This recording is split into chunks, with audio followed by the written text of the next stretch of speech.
Әл-адл. Әділетті. Толық мағынасы әділ, адал.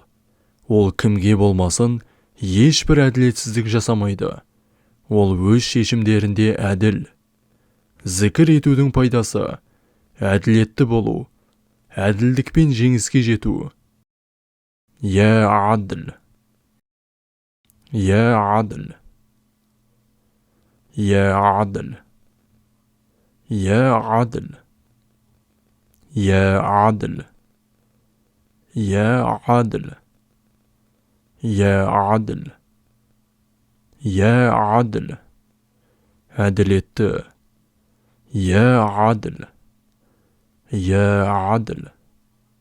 Я адл. Я адл.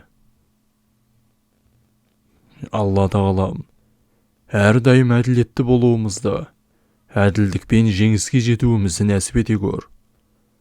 Алла тағала жасаған дуа тілектеріңізді қабыл етсін.